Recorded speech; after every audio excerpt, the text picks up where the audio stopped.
Black History Month is over, and my God, from blackface controversies, the call from an Alabama newspaper editor for the Ku Klux Klan to, quote, ride again, to the Michael Cohen hearing last week when GOP Congressman Mark Meadows used a black woman as a prop to defend the president against his former fixer's charges of racism.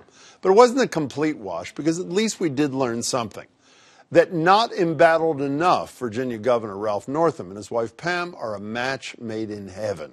If you need a recap, the governor came under fire earlier last month for a medical school yearbook photo in which he either donned blackface or a KKK robe, or according to him, neither.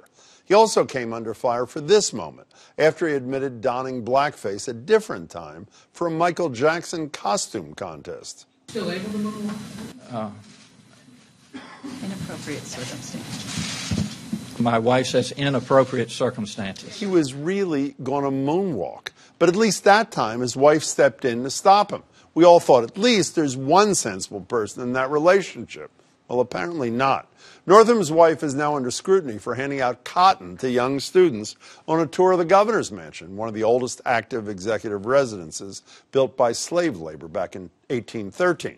Mrs. Moonwalk also reportedly asked if the students, quote, could imagine what it must have been like to pick cotton all day. Imagine that. And around the same time that unfolded at that governor's mansion, a South Carolina school took fifth graders on a field trip to pick cotton and sing slave songs. I like it when you feel yourself. I like it when you don't talk like me.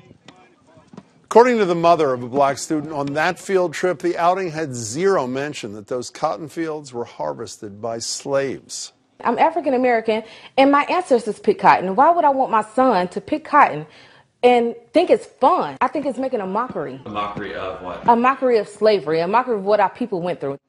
That it is, but it's not clear what the consequences may be for all these, shall we say, teaching experiences. But back in Virginia, Northam, his number two, Lieutenant Governor Justin Fairfax, who was accused of sexual assault twice, and his Attorney General Mark Harris, who admitted to a blackface moment at a college party in the 80s, are all still in office. For his part, Fairfax only seemed to make the situation worse for himself when he said this in a speech last week.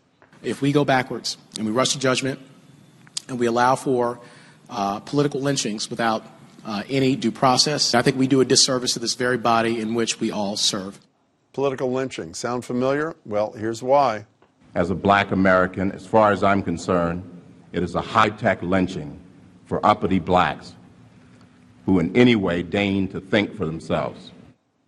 And we all know how that turned out. So maybe it's time we add a few extra days to February, because clearly 28 is not enough for the lessons many of us still need to learn.